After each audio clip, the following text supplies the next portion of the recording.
우리 구주 예수 그리스도로부터 오는 은혜와 평강이 금요기도회로 나오신 여러 기도 용사들과 함께 하시길 주님의 이름으로 축복드립니다. 저를 따라서 고백해 주시기 바랍니다. 기도의 습관이 우리를 살립니다. 기도의 습관이 우리를 살립니다. 전후자고 계신 분들하고 인사하시고 축복하시기 바랍니다. 기도의 습관이 당신을 살립니다. 인사해 주세요. 기도의 습관이 당신을 살리게 됩니다. 지난주에 계속해서 느헤미야서의 말씀을 같이 상고해 보고자 합니다.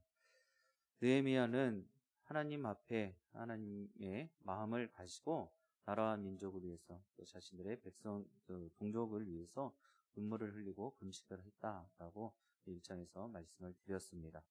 오늘 말씀의 제목은 하나님의 사람은 일을 이루는 사람이다. 하나님의 사람은 일을 이루는 사람이다 라는 제목으로 하나님 말씀 증거하도록 하겠습니다. 말씀은 너무 제목이 간단하죠. 하나님의 사람은 일을 이루는 사람이다. 성경 말씀에 많은 인물들을 찬찬히 들여다보면요, 모두 다 빠짐없이 일을 실패한 사람들은 없어요. 과정 가운데 넘어지고 자빠지고 실패한 것처럼 보여질지언정 결단코 마지막에 종국에는 최후에는 다 모든 일들을 하나님께서 맡겨주신 일들을 이루어냈다라는 사실을 우리는 알아야 합니다. 하나님의 일을 감당하기 위해서는요, 먼저 하나님의 은혜를 구해야 될 줄 믿습니다. 오늘 이 밤에도 여러분들 삶의 자리마다 여러 가지 문제들, 아직도 해결되지 못한 일들이 있을 줄 압니다. 그럼에도 불구하고 다른 방법 취하기 전에 세상의 모습으로 그것을 해결하기보다는 하나님의 은혜를 먼저 구하고 하나님 앞에 내 삶을 아뢰고 난 뒤에 그 일들을 해결받고자 하는 그런 마음으로 이 자리에 나오시고 또 처소에서 함께 기도에 참여하고 계신 줄 믿습니다. 오늘 주시는 본문 말씀을 통해서 느헤미야의 모습을 통해서 그렇다면 하나님의 일꾼이라고 하는데, 하나님의 사람이라고 하는데 어떻게 그 일을 이룰 수 있을까라는 것을 상고하며 여러분들의 삶의 자리에서도 느헤미야의 모습을 그대로 닮아가시게 되길 주님의 이름으로 축복드립니다. 우리 3절의 말씀 같이 합독해 보겠습니다. 3절입니다. 왕께 대답하되 왕은 만세수를 하옵소서. 내 조상들의 묘실이 있는 성읍이 이제까지 황폐하고 성문이 불탔사오니 내가 어찌 얼굴에 수심이 없사오리까 하니. 아멘. 첫 번째 기도 제목입니다. 믿음뿐만 아니라 용기와 지혜를 갖게 하소서. 믿음뿐 아니라 용기와 지혜를 갖게 하소서. 아니 목사님, 우리 믿는 하나님의 자녀들인데, 크리스찬들인데 믿음만 있으면 다 되는 것 아닙니까? 최고 아닙니까? 맞아요. 제가 그것을 부인하거나 부정하는 것이 아닙니다. 분명 우리의 믿음도 필요해요. 절대적으로 필요합니다. 그러나 그 믿음 안에, 믿음뿐만 아니라 우리가 세상을 바라보면 때 용기와 지혜도 필요하더라는 것입니다. 그것 가지고 하나님의 일도 할 수 있다라는 것입니다. 우리는 일반적으로 하나님의 일을 감당하기 위해서는 믿음이 필요하다라고 이야기를 합니다. 이 일을 이야기하실 분들은 안 계실 거예요. 믿음, 절대적으로 필요한 모습입니다. 순전한 믿음, 정말 필요한 모습이죠. 정금 같은 믿음, 우리가 하나님의 일들 감당할 때 정말 필요한 부분이에요. 내 인간적인 사익이라든지 내 인간적인 유익과 아니기 전에 정말 순전한 믿음으로, 어린아이 같은 믿음으로, 순수한 믿음으로 하나님의 일들을 감당할 수 있어야 되는 것입니다. 그러나 그 안에도 분명히 오늘 느헤미야 모습이 있어야 된다는 것입니다. 바로 용기와 지혜예요. 말씀 1절부터 천천히 들여다보니까 어떤 모습이 있었냐면, 느헤미야가요, 1장에서 본 것처럼 자신의 동족들이 아파하고 또 능욕당하고 또 예루살렘 성전이 무너졌다, 아직도 성벽이 재건되지 못했다, 이런 이야기를 들으니까 눈물을 뿌리면서 금식을 한 거예요. 약 4개월의 시간이 지났습니다. 어떤 마음이 있을까요? 그의 마음 가운데는요, 늘 무거운 부담의 모습들이 있는 거예요. 애통함이 있는 거예요. 내가 할 수만 있으면 내 나라를 다시금 세울 수 있다라면 얼마나 좋을까? 뭐 이런저런 생각들로 늘 고민하고 있었을 것입니다. 그게 고민, 걱정, 근심, 염려가 쌓이다 보면 어떻게 되어져요? 얼굴에 표현이 되는 거예요. 여러분, 그래서 오늘 금요일에 나오신 분들의 표정을 제가 마스크를 끼셔서 다 면면히 알아볼 수는 없지만, 그럼에도 불구하고 하나님께 맡기겠다라는 그런 심정으로 나와 계시니 얼굴이 다 환해 보이시는 거예요. 내가 아무리 삶에 문제가 있을지라도 하나님, 나 오늘 주님 앞에 나가서 간절히 기도하고 부르짖으며 최선을 다할 때 하나님 내 삶을 해결해 주옵소서, 이런 모습으로 나오니 그래도 얼굴이 조금씩 편해지고, 그리고 오늘 느헤미야의 모습보다 갖고 있는 수심이라는 것과는 점점 거리가 멀어지고 있다는 거예요. 느헤미야의 얼굴이 걱정, 근심 가득, 그 수심이요. 얼굴이 쉽게 말하면 다크서클도 내려오고요. 얼굴이 칙칙해지는 거예요. 피부 트러블도 생기고 아주 그냥 여러 모양으로 안 돼 보였을 거예요. 그러니 아닥사스다 왕이 친히 묻습니다. 야, 너 병도 없는 걸로 내가 알고 있는데 대체 얼굴에 그 꼴이 뭐니? 왜 수심이 한가득이니? 라고 묻게 되어졌습니다. 여기서 느헤미야가요, 아차했어요. 우리 말씀을 들여다보면 2절 하본절에 그때 내가 크게 두려워했다라고 이야기를 한단 말이에요. 분명히 나는 혼자서 고민하고 있었어요. 혼자서 걱정하고 또 마음 아파하고 있었어요. 근심하고 있었죠. 근데 그것이 얼굴로 드러날 줄 몰랐던 거예요. 근데 왕이 봐버린 거예요. 너 병은 없는 것 같은데 대체 네 얼굴이 그게 뭐야? 지금 우리가 뭐 요즘 분위기는 그렇지는 않지만 어른들을 만나고 또 윗사람들을 만날 때 좀 주의하려고 하는 모습들이 있습니다. 가급적이면 내가 갖고 있는 감정의 상태를 가급적 표현을 안 하려고 하죠. 내 개인적인 그런 불편함의 모습들을 드러내지 않으려고 한단 말이죠. 지금 왕 앞에서 신하가 수심 가득한 얼굴로 우중충 우거지상을 하고 지금 왕 앞에 술물 맡은 관원의 모습, 자기의 직분을 감당하고 있더라는 거예요. 이것은요, 자신의 생명까지 위협받을 수 있는 모습이다라는 것을 우리는 역사를 통해서 알고 있죠. 왕이 보기에 그저 생긴 것이 마음에 안 들어. 그럼 어떻게 해요? 그냥 없애버려. 이렇게 하는 것이 왕권이에요. 왕정시대에는 그런 일들을 아무렇지도 않게 했단 말이죠. 근데 내가 기분 좋게 포도주를 한잔 하려고 했는데 그 술 맡은 술을 앞에다 내어놓는 그 관원이 얼굴이 인상을 쓰면서 얼굴이 새카매갖고 나왔단 말이에요. 그럼 왕의 입장에서는 어때요? 기분이 나빠질 거예요. 그러니 그를 없앨 수도 있냐, 그런 절체절명의 상황이었습니다. 그래서 느헤미야도 내가 그때 크게 두려워했다라고 고백을 하는 거예요. 그러면 이 정도 상황이 되어지면은요, 우리네 같으면 한 번만 살려달라고 그렇게 이야기를 할 거예요. 먼저. 그래서 3절에도 느헤미야가 그렇게 이야기를 합니다. 왕은 만세수를 하옵소서. 너 대체 무슨 일이야? 라고 했을 때 아차 싶으니까 시작을 그렇게 하는 거야. 왕이시여 만세수를 하옵소서 하고 시작을 하는 거예요. 그런데 우리네 같으면 아니요, 제가 절대 아무 문제 없습니다. 아무런 일도 없습니다. 라고 이야기를 했을 거예요. 왜요? 살아야 되지는. 내가 갖고 있는 지금 문제들을 다 아뢰 수가 없는 상황이잖아요. 왜요? 왕과 신하의 관계이기 때문에. 그런데 지금 느헤미야는 조목조목 자신이 왜 수심이 가득한지 왕 앞에 고백을 하더라는 것입니다. 그것이 3절의 내용이에요. 특별히 이 느헤미야가요, 이 왕의 이 절체절명의 위기의 순간에서도 용기와 지혜가 있어서요, 이 지혜를 번뜩였습니다. 그러면서 하는 말이, 내 조상들의 묘실에 있는 성읍이, 이런 말을 하면서 그냥 내 고향이 이렇게 이야기를 한 것이 아니라 내 조상의 묘가 있는 이 성읍이 황폐해지고 성문까지 다 불타버렸습니다. 그래서 제가 지금 이렇게 힘듭니다 라고 고백을 했다는 것입니다. 왕 앞에서 자신의 기분을 드러내는 것, 앞서 말씀드렸던 것처럼 자신의 생명까지 위협을 받을 수 있다라는 것을 제가 말씀드렸죠.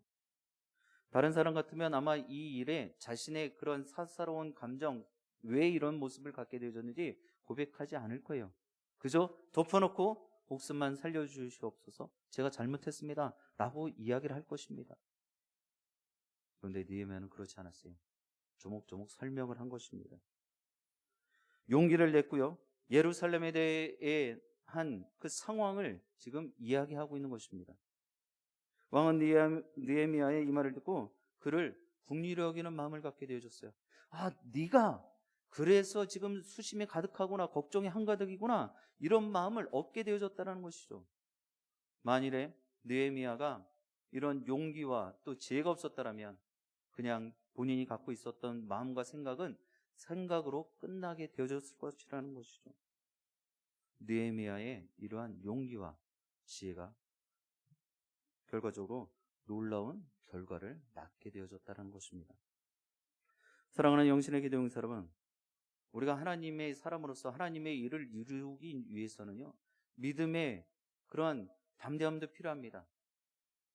하나님이 하십니다라는 이런 온전한 믿음도 필요해요. 그러나 그 일을 이루어가기 위해선 어떤 상황에서든 어떤 환경에서든 아무리 내가 하나님의 일을 감당하다가 핍박을 받고 박해를 받고 어려움의 상황을 처한다 할지라도 용기 있게 그것을 다 감내하고 그것을 받아내겠다라는 마음이 있어야 되는 것이죠. 그래야 하나님의 일을 이루어갈 수 있는 것입니다. 그리고 더욱이 여러분, 하나님의 일을 하는 데 있어서 지혜가 있어야 돼요. 하나님이 주시는 마음이 무엇인지 온전히 분별할 수 있어야 되는 것입니다. 두 번째, 세 번째 기도 제목에서도 저는 이 지혜를 분별하라고 저는 분명히 이야기를 할 거예요. 지금은 제가 지난주에도 말씀드렸어요. 지금은 무엇을 해야 될 때입니까? 기도할 때라는 거예요. 하나님의 거룩한 백성들은 기도할 때입니다. 이것이 분별을 해야 되는데 어떤 모습으로 분별할 수 있느냐? 바로 지혜로 분별할 수 있는 거예요. 지혜로 우선순위를 정할 수 있는 것입니다. 내 경험으로 내가 살아온 것 가지고 그 우선순위를 정해서는 결코 하나님의 일을 온전히 이룰 수가 없는 것입니다. 바라기는 오늘 느헤미야의 모습을 통해서 믿음뿐만 아닌 용기와 지혜를 여러분 배우셔서 그 일을, 하나님의 일을 온전히 다 이루어 가시는 여러분 모두가 되기를 주님의 이름으로 축복드립니다. 우리 4절의 말씀 같이 합독하겠습니다. 4절입니다. 왕이 내게 이르시되 그러면 내가 무엇을 원하느냐 하시기로 내가 곧 하늘의 하나님께 묵도하고. 아멘.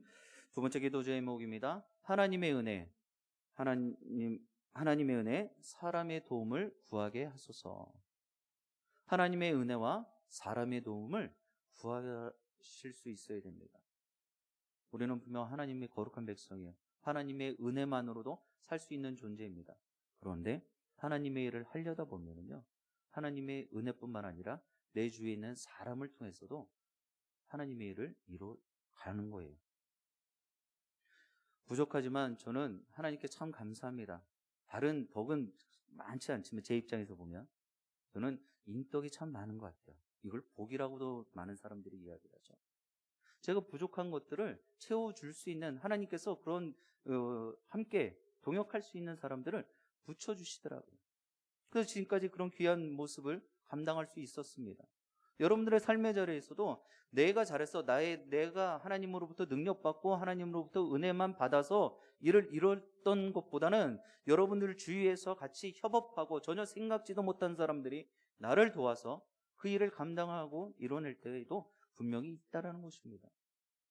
지금 느헤미야 모습, 우리 지난번에도 말씀드렸던 것처럼 하나님께서는요, 그의 직책, 그가 갖고 있었던 모든 것들을 통해서 하나님의 일들을 이루셨다는 것, 술 맡은 관원장의 그 직위를 통해서 그가 다시금 예루살렘으로 돌아갈 수 있게 됐다라고 지난번에 말씀을 드렸어요. 오늘도 그 모습에서 기인한 것입니다. 느헤미야 얘기를 들은 왕이 그에게 무엇을 원하는지를 물었어요. 그럴 때 우리 4절에 보니까 하반절에 곧 하늘의 하나님께 묵도하고. 왕이 물었습니다. 분명히 자기가 수심이 가득한 것 가지고 왕이시여 만수무강하시고 그리고 제 이야기를 들어주시면 감사하겠습니다 하면서 자신의 형편을 이야기를 했습니다. 그러고 난 뒤에 왕이 그랬구나 라고 하면서 그럼 지금 네가 그 걱정심 염려를 안 하려면 그것을 떨쳐내려면 무엇이 필요하니? 라고 물었을 때 하나님께 묵도했다는 거예요. 여러분들 이 모습도요 우리는 잠시 잠깐인데요 라고도 할 수 있을 거예요. 그러나 아무리 잠시 잠깐이라도 윗사람이 나에게 뭔가 이야기를 했어요. 그런데 제 반응이 눈을 지그시 감고 오늘 느헤미야 모습처럼 지그시 감고 이러고 있다라면 상대방은 어떤 마음을 가질까요? 그리고 더욱이 아닥사스다 왕은요 이방인이에요. 어떤 모습, 어떤 마음을 가졌을까요? 왕인 내가 무엇을 해줄까라고 분명히 내가 물었는데 네가 대답은 하지 않고 두 눈을 지그시 감고 묵도를 하고 있다? 괘씸한 거예요. 그러나 하나님께서는요 그런 그 하나님 앞에 내 인간적인 말, 내가 필요한 것들을 이야기하기 전에 하나님 앞에 은혜를 먼저 구한 그 느헤미야에게 그 왕의 그 괘씸함과 불쾌함의 모습을 다 없애주셨더라는 거예요. 비록 그가 왕 앞에 서 있었지만 하늘의 하나님께 은혜를 먼저 구한 것입니다. 묵도를 마친 후에 그는 겸손하게 자신이 필요한 것 그리고 자신이 예루살렘으로 가서 성읍을 건축하게 해달라고 그렇게 요청을 합니다. 놀랍게도 왕은 그의 요구대로 그렇게 하라고 허락을 해주는 거예요. 왕은 그의 요구하는 대로 다 들어줍니다. 여러분들 이것도 한번 우리는 생각해 봐야 됩니다. 여러분들은 삶의 자리에서 얼마만큼 하나님을 찾고 계십니까? 얼마만큼 하나님을 만나고 계십니까? 이렇게 중차대한 모습이에요. 잠시 잠깐이라도 하나님, 우리가 그냥 표현하는 것처럼 하나님은 나와 함께 하신다, 동행하신다 이런 모습 말고 내가 정말 결정적인 순간일지라도 내가 먼저 답하기 전에 내가 먼저 행동하기 전에 하나님을 찾을 수 있는 그런 마음이 있어야 된다는 것입니다. 하나님 나에게 이 시간에도 은혜를 부어주옵소서. 오늘 이런 간절함과 사모함이 있어야 되는 거예요. 그냥 하나님 주시면 땡큐고 안 주시면 할 수 없지요 이러고 돌아가셔야 될 것이 아니라 하나님 오늘 이 밤에 하나님의 크신 은혜를 우리의 문제들을 해결해 주실 그 크신 하나님의 팔로 우리를 지켜주옵소서. 이런 하나님을 만나고자 하는 그런 모습이 있으셔야 된다는 것이죠. 그러므로 하나님의 놀라운 역사를 경험하시려면요 먼저 하나님께 간절히 은혜를 구하셔야 됩니다. 우리는 인생의 중요한 순간에 하나님의 은혜를 구해야 돼요. 그런데 정말 절체절명의 순간 이 느헤미야의 모습처럼 이런 어려움의 순간에는요 하나님을 찾기보다는 먼저 방법론적인 것을 보게 되어진다는 거예요. 눈에 보이지 않으니 눈에 보이지는 가시적인 해결 방법들을 먼저 생각하게 되어진다는 것이죠. 그러나 그런 일일수록 하나님이 도와주셔야 해결될 줄 믿습니다. 그리고 사람들에게 도움을 요청할 일이 있다면 겸손하게 요청하셔야 돼요. 하나님이 날 붙잡고 계셔 날 도와주실 거야 라고 해서 그냥 막연하게 기다리고 계시면 안 된다는 거예요. 왜요? 하나님이요 사람을 통해서도 역사하시기 때문이에요. 하나님의 거룩한 백성 믿음의 동역자들 뿐만 아니라 믿지 않는 불신의 사람들을 통해서도 하나님의 일들을 이루어 가실 수 있는 줄 믿습니다. 그래서 우리의 생각을 뛰어넘으시는 하나님이에요. 어디서 어떻게 하나님의 역사가 일어날지 모른단 말이죠. 그렇기 때문에 우리는 편협하게 하나님의 일하심을 바라봐서는 안 되는 것입니다. 광대하신 하나님이에요. 영원부터 영원하신 영원까지 하나님이십니다. 우린 그걸 다 헤아릴 수가 없는 것이죠. 그럴 때 굳게 닫혀있던 기회의 문, 해결의 문이 활짝 열리게 될 줄 믿습니다. 사랑하는 영신의 기도용사 여러분, 하나님의 놀라운 역사를 경험하려면 먼저 하나님께 간절히 은혜를 구하실 수 있길 바랍니다. 이 말은요 본격적인 행동에 들어가기 전에 돌입하기 전에 하나님께 먼저 기도해야 된다는 거예요. 여러분, 아무것도 아니지만 집을 나서실 때 여러분들 기도하십니까? 아침에 눈 떠서 기도했다고 여러분들 집 밖을 나가시면서 기도 안 하세요. 잠깐이라도 묵도하시고. 그럼 여러분들이 식기도는 하십니까? 그 잠깐이지만 왜 우리가 식기도를 하는 거예요? 하나님을 기억하자라는 거잖아요. 여러분들 신호등 건너실 때도 기도하십니까? 만약에 신호등 앞에서 기도를 하고 탁 눈을 뜨시면 빨간불이라도 아무리 차가 안 온다 할지라도 여러분들 못 건너가실 거예요. 왜요? 나 이미 하나님께 은혜 받았잖아요. 삶의 우선순위를 여러분 정확히 하실 수 있길 바랍니다. 처음에 말씀드렸던 것처럼 이것은 지혜의 분별력이 필요한 거예요. 여러분의 이 삶의 우선순위를 하나님께 있다라는 것을 신비에 새기실 수 있길 바랍니다. 우리의 삶에서 가장 먼저 해야 하는 것은요, 하나님의 은혜를 구하는 것입니다. 그리고 그 뒤에 겸손함으로 사람들에게 도움을 구하고 세상적인 방법을 찾는 거예요. 하나님 앞에서 우선순위를 정확히 하셔서 하나님께 먼저 구하시는 여러분과 또 영신 공동체 되기를 주님 여러분 축복드립니다. 우리 9절 말씀 마지막으로 합독하겠습니다. 9절입니다. 군대 장관과 마병을 보내어 나와 함께 하시기로 내가 강서쪽에 있는 총독들에게 이르러 왕의 주소를 전하였더니. 아멘. 세 번째 기도 제목입니다. 은혜 가운데 세밀한 계획과 전략을 세우게 하소서. 은혜 가운데 세밀한 계획과 전략을 세우게 하소서. 지금 좀 전에 말씀드렸던 것처럼 하나님의 은혜를 구하고 그리고 겸손하게 사람 앞에 도움을 구하고 세상적인 방법을 찾으십시오 말씀을 드렸어요. 그러면서 지금 또 은혜 가운데 세밀한 계획과 전략을 세우게 해달라고 우리는 기도해야 합니다 라고 제가 또 말씀을 드려요. 그러면서 이쯤 되면 이렇게 반문하시고 생각하실 분들 계십니다. 아니 목사님, 말씀에 찬찬히 들여다보면 그냥 하나님의 일은 하나님이 다 알아서 하시니까 우리는 그저 기도만 하고 있으라고 그러던데, 기도만 하면 된다고 그러던데. 그러면서 조금 더 앞서가시는 분들은 시편 46편 10절의 말씀을 이야기합니다. 너희는 가만히 있어 내가 하나님 됨을 알지어다. 목사님, 저희 복은 가만히 있으라는데요. 여러분들 오늘 밤에 저와 같이 매번 금요기도의 시간마다 또 새벽기도의 시간마다 우리가 통성기도라는 것을 합니다. 합심기도죠. 그런데 꼭 주님의 성호를 한 번이든 세 번이든 그렇게 부르짖고 기도를 해요. 그리고 그냥 조용히 하는 것이 아니라 큰 소리로 하자라고, 단전에 힘주어서 부르짖자라고 이야기를 합니다. 하나님의 은혜가 부르짖어야만 임하게 되어지는 것입니까? 아니에요. 근데 왜 앞에서 강단에서 단전에 힘주고 부르짖겠습니다 라고 하는 거예요? 최선을 다하자라는 거예요. 노력해보자라는 거예요. 하나님은 우리가 그렇게 부르짖고 그렇게 주여 주여 삼창 안 해도 이미 다 듣고 알고 계시지만, 지금 제가 말씀드리는 것처럼 은혜 가운데 있을지라도 우리는 철저하게 계획과 준비가 필요하다라는 거예요. 하나님이 우리보다 부족해서가 아니라 우리가 은혜 받았기에 하나님의 일을 이루어가기 위해서는요, 우리의 철저한 준비가 있어야 된다는 것을 말씀드리는 것입니다.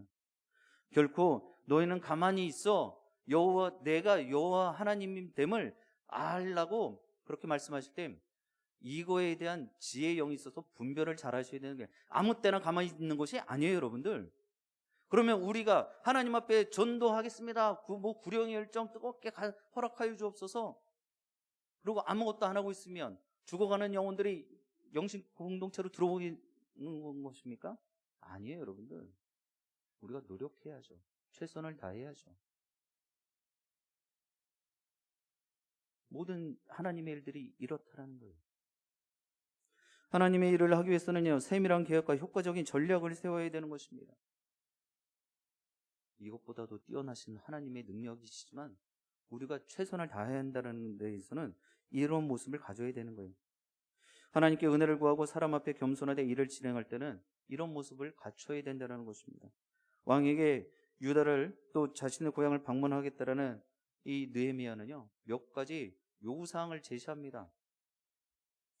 아닥사스다 왕이, 그 왕이 자 이야기를 듣고요, 무엇이 필요하냐라고 물었을 때 계획과 준비가 없었더라면요, 보통의 사람들 같으면 한참 머뭇거렸을 거예요. 그리고요, 제가 다음에 말씀드리겠습니다. 이렇게 이야기하는 것이 일반적인 모습이에요. 왜요? 계획과 준비가 없었잖아요. 그냥 수심이 한가득이에요. 막연하게 내가 저기 가서 뭔가를 해보면 좋겠다, 이런 생각만 갖고 있었다면 당장에 왕이 물었을 때 답변 제대로 못했을 거예요. 그러나 오늘 느헤미야는요, 이미 다 준비하고 있었다는 거예요. 그곳에 가서 어떤 일을 해야 될 건지도 다 치밀하게 계획을 짰다라는 것이죠.